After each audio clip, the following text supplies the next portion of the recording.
만신창이 대한민국이라 운명의 일주일. 참 전 세계에 어느 나라도 무정부 상태가 이렇게 길게 가는 것은 아마 없을 겁니다. 세계 역사상 거의 유례가 없는 일이 아닐까 싶어요.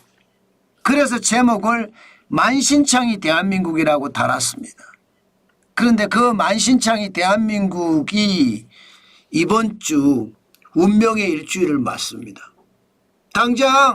당장 오늘부터 시작을 해서요. 26일, 28일 계속해서 말입니다. 대한민국의 운명이 하나씩 결정이 됩니다. 자, 24일 오늘 10시에는요. 한덕수 국무총리에 대한 탄핵 심판 선고가 있습니다. 아마 현재까지는 기각이 될 거다 이렇게 예상을 합니다. 기각이나 각하가 되면 즉시 국무총리 직에 복귀를 해서 대통령 권한대행직을 수행하게 됩니다. 그렇지만 이게 인용이 되잖아요. 그러면 무정부 상태는 더 길어질 가능성이 있습니다. 왜냐하면 최상목 경제부총리까지도 지금 탄핵 발의를 한 상태잖아요. 나라가 완전히 아작이 날 수도 있는 그런 절체절명의 순간이다. 저는 그렇게 생각합니다. 현재까지 봐서는 한덕수 국무총리에 대한 탄핵 심판은 기각이나 각하가 굉장히 유력하겠지만 그렇지 않을 수도 있다는 뜻이죠. 그리고 3월 26일에는요. 이재명 더불어민주당 대표에 대한 공직선거법 위반 2심 선고가 있습니다. 아마 2심 선고는 지금 현재까지는 유죄 선고가 될 거라는 게 일반적인 이야기입니다. 그렇지만 공직선거법 위반이 이게 무죄 선고가 안 된다고 하면 또 다른 문제가 생기겠죠. 아마 그러면 3심까지 어차피 3심까지 가겠지만 28일 선고는 이제 뭐 돌이킬 수 없는 상황이 되지 않을까 싶습니다. 그리고 3월 28일에는요. 윤석열 대통령에 대한 탄핵 심판 선고가 있습니다. 아마 있을 거라고 예상합니다. 예상이죠. 있다는 아니에요. 아직 선고일이 결정된 것은 아닙니다. 그런데 여러분들이 보시면 월요일부터 시작을 해서 금요일까지 한 나라의 국무총리에 대한 탄핵 심판이 있고요. 또 제1야당 그것도 다수당을 가지고 있는 야당의 대표에 대한 공직선거 위반에 대한 2심 선고가 있고요. 그리고 윤석열 대통령에 대한 탄핵 심판의 선고가 아마 예정되지 않을까 그렇게 예상합니다. 충격적이지 않으세요? 아니 전 세계 어디 가도 말입니다. 총리와 야당 대표와 대통령이 법의 심판을 받는 것 이렇게 동시에 받는 나라는 아마 없을 겁니다. 세계 역사 이래 아마 처음이지 않을까 싶어요. 진짜 충격적인 일이죠. 분명한 것은요. 이번 주가 탄핵 전국의 분수령이 되지 않을까 이렇게 예상을 합니다. 자칫 잘못하면 더 큰 만신창이 대한민국이 되는 거고요. 윤석열 대통령에 대한 탄핵 선고가 이번 금요일에 이루어지지 않는다면 아마 무정부 상태가 계속 이어지겠죠. 지금 현재까지는요. 어떤 시기든 윤석열 대통령에 대한 탄핵 심판 선고도 얼마 안 남았다고 봅니다. 당장 말입니다. 문영배 헌법재판관 지금 권한대행이죠. 소장이죠. 소장. 그다음에 이미선 헌법재판관입니다. 둘 다 좌파입니다. 이 좌파가 4월 18일에 떠납니다. 헌법재판소를. 그러면 여러분 윤석열 대통령에 대한 탄핵 심판 선고도 아마 4월 18일 이전에 하든가 만약에 이게 넘어서면 굉장히 뒤로 밀릴 수 있습니다. 그러면 이재명 더불어민주당 대표의 이게 공직선거법 위반 3심까지도 끝날 수가 있습니다. 일반적으로 선거법은요. 선거법은 1심이 6개월 안에 이루어져야 되고요. 2심은 3개월 안에, 3심도 3개월 안에거든요. 그런데 1심만 2년 2개월을 끌었습니다. 이번에 2심도 사실 3개월 안인데 3개월 안에가 넘었습니다. 그리고 3심도 뭐 늦어진다고 하더라도 3개월 안에 나야 되겠죠. 그렇게 생각을 하면 지금 윤석열 대통령에 대한 탄핵 심판이 늦어지면 늦어질수록 이재명 더불어민주당에 대한 선거법 공판이 결정이 나면 대통령 출마 못하잖아요. 피선거권이 박탈되니까 아마 여기까지 생각을 하니까 지금 대한민국은 굉장히 어지러워질 거예요. 어떤 식이든 윤석열 대통령에 대한 탄핵 심판을 빨리 해라 이거예요. 심지어 민주노총까지 나서서 25일까지 윤석열 대통령에 대한 탄핵 심판을 해라. 하지 않으면 26일 날 총파업하겠다. 이렇게까지 이야기한 상태입니다. 아마도 말입니다. 헌법재판소의 탄핵 심판은 일반적으로 법적으로는 180일 안에 탄핵 소추 의결서가 접수된 후에 180일 안에 하게 되어 있습니다. 그동안 노무현 대통령은 63일 만에 했고요. 박근혜 대통령은 91일 만에 했습니다. 윤석열 대통령은 3월 23일 기준으로 100일이 지났습니다. 아마 앞으로 어떻게 될 것인지 굉장히 고민이 될 겁니다. 중요한 것은요.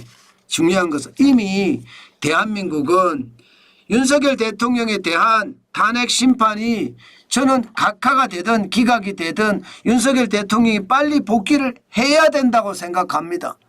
그렇지 않고 말입니다. 이대로 가잖아요. 그러면 더 만신창이가 될 겁니다. 지금도 말입니다.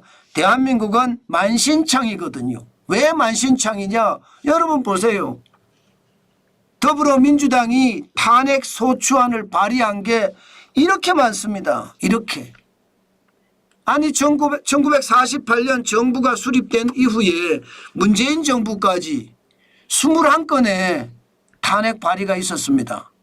그런데 윤석열 대통령 시기만 30건이에요. 30건. 와 이거 잘못하면 다 쓰지도 못할 뻔 봤습니다. 그야말로 국정을 마비시키려고 작정을 한 거예요. 그래 결국은 국정이 마비됐습니다. 결국은. 무정부 상태잖아요. 지금 대한민국이. 처음 시작한 게 이상민 행자부 장관부터 최근에는요. 최상목 대통령 권한 대행에 대한 탄핵 발의까지 30건입니다. 30건.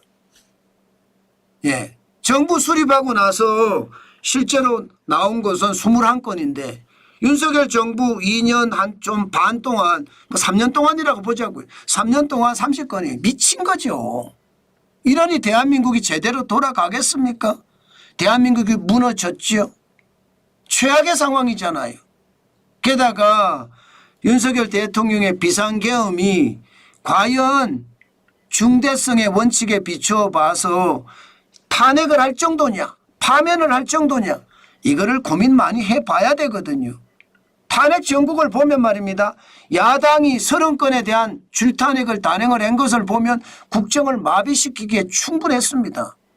그러니까 대통령은 헌법상의 통치행위인 비상계엄을 선포했던 거예요.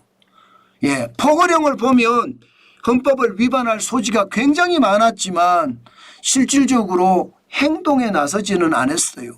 헌법에 준해서 비상계엄법 시행을 했다는 뜻입니다. 다시 말해서 통치행위를 넘어서서 직권남용이 됐다든가 직권남용을 넘어서서 내란에 주류하는 행동을 했다든가 그렇지는 않다는 거예요. 중대함이 엄청나지는 않다 이렇게 생각을 하는 거죠. 그러면 여러분 중대함 자체가 탄핵할 만큼은 아니다 이렇게 본다면 윤석열 대통령에 대한 탄핵 심판은 기각이나 각하가 되는 것이 사실이거든요.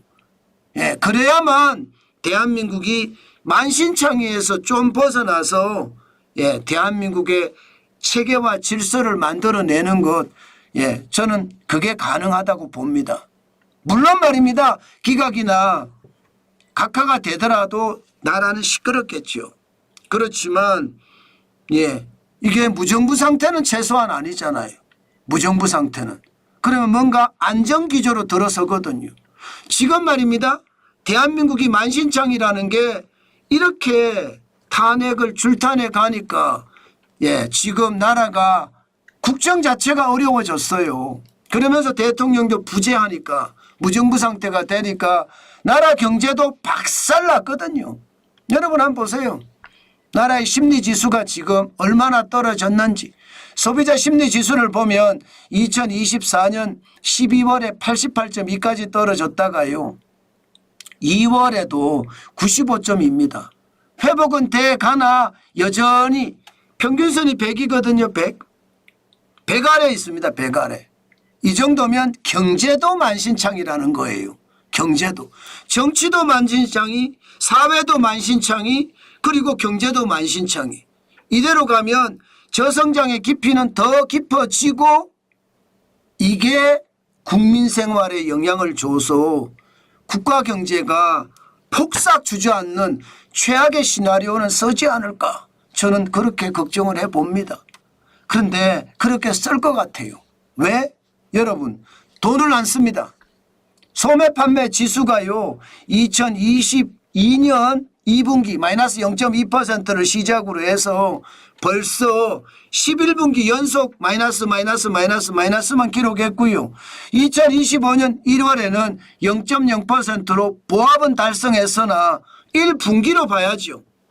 지금 현재까지 보면 1월이 0.0% 달성을 했다. 이것도 좀 의심스럽긴 해요.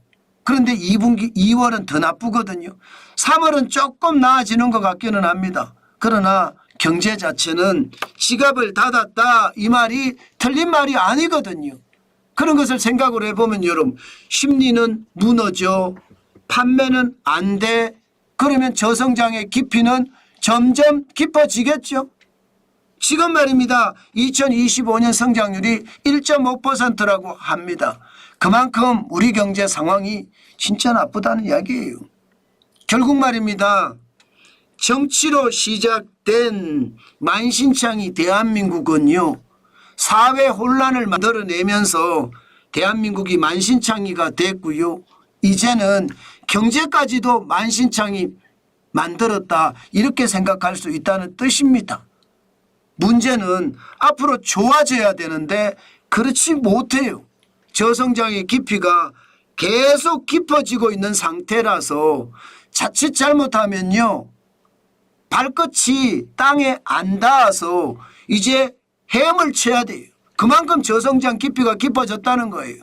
힘이 빠지면 어떻게 될까요? 가라앉습니다. 경제가 폭삭 주저앉을 수도 있다는 뜻입니다. 그만큼 지금 대한민국은 만신창이가 됐다는 뜻입니다. 정치만 만신창이가 아니라 사회도 경제도 이제 만신창이가 됐다는 뜻이니 참 심각하다. 저는 그렇게 생각합니다. 국가 지도자들이 탐욕이 많으니까 결국 말입니다. 나만의 이익만 취하잖아요. 국가의 이익이나 국민의 이익은 터부시해버리고 나만의 이익, 내가 권력을 잡아서 점령군으로 들어간 다음에 굳고 다 떨어먹겠다 그런 뜻이 들어있나요? 저는 그런 뜻이 충분히 들어있다 이런 생각이 듭니다. 그만큼 나라는 지금 최악의 상황이다. 저는 여러분에게 그렇게 말씀드리고 싶습니다. 참 안타깝죠. 안타까운데 여러분 그게 현실입니다. 진짜 안타까운데 그게 현실이에요. 대한민국이 어쩌다 이렇게까지 됐느냐 그렇게 생각할 정도로 대한민국이 진짜 최악의 상태를 맞고 있다. 저는 그런 생각을 하고요. 모두가 말입니다. 나만 살면 된다는 이기심이 나라를 이렇게까지 어렵게 만든 것은 아닌가. 저는 그런 생각을 오늘도 해봅니다. 제발 국가 지도자들이 정신을 바짝 차려서 국가와 국민을 위해서 일해야 되는데 나를 위해서 일하니까 이게 계속 문제가 된다. 저는 그렇게 봅니다. 참 심각하죠. 그러나 안타깝지만 현실입니다. 제가 이렇게 목소리를 터지도록 외치는 것은요. 바로 이것 국가 지도자들이 좀 제대로 갈 수 있게 만드는 것, 이것을 하고 싶어서 저는 새벽부터 목소리를 높이는데 필부의 목소리가 얼마나 커지겠습니까? 그렇지만 이렇게라도 외쳐야 누군가는 보고 깨닫게 되지 않을까요?